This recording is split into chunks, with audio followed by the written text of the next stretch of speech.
House Bill 581 because it's good for kids. Missourians have common sense, and as much, most Missourians put kids ahead of institutions, and in this case, ahead of schools.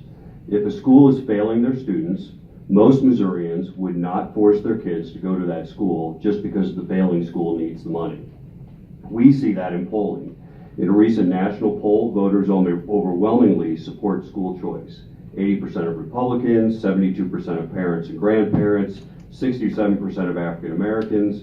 By school choice, we mean giving parents the right to choose the best option for their kids. Of course, parents already are making choices for their kids. Parents move to the Springfield district or the Rockwood School District or the Blue Springs School District because they want their kids to receive a good education. Others make sacrifices for their kids. They put them on a school bus early in the morning, pick them up late in the day. They pay to send their kids to a private or parochial school, or they take out a mortgage on a house that might be a stretch because it's in a good school district. Where parents can afford making choices, we should be glad. But where they cannot afford those choices, there's a need for help. Making good charter schools available gives parents a quality choice without having to pick up and move, or without spending money on private schools, or spending hours every day on a bus, or taking out a mortgage that they can't afford. This is also an economic imperative for Missouri to have as many educated, quality workers as possible. The jobs of today and tomorrow are going to chase the workers, and if we don't have enough of them, we'll fall even further behind. In 2017, nearly 400,000 public school students in Missouri were not proficient in mathematics or English language arts. Nearly 10,000 Missouri students dropped out of school, and only 35% went on to college. It is through that lens we support House Bill 581, sponsored by Representative Raber.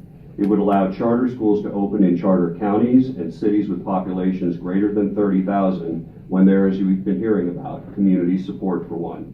In other words, if parents want a charter school, one can open. If they're satisfied with their existing public school, nothing would change.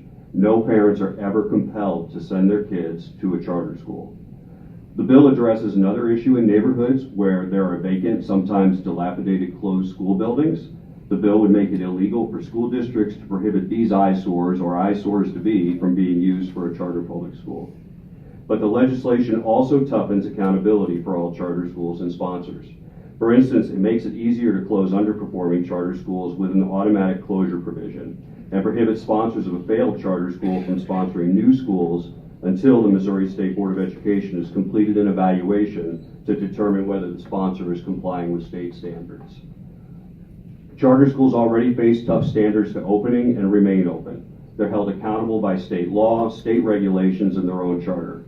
The founders of the Kairos Academies in St. Louis submitted a 682-page application that took them 3 years to create before being unanimously approved by the Missouri State Board of Education.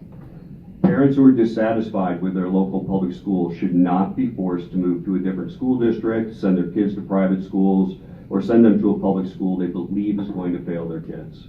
More Missourians should be allowed to send their kids to a charter public school if that's what they and other parents want.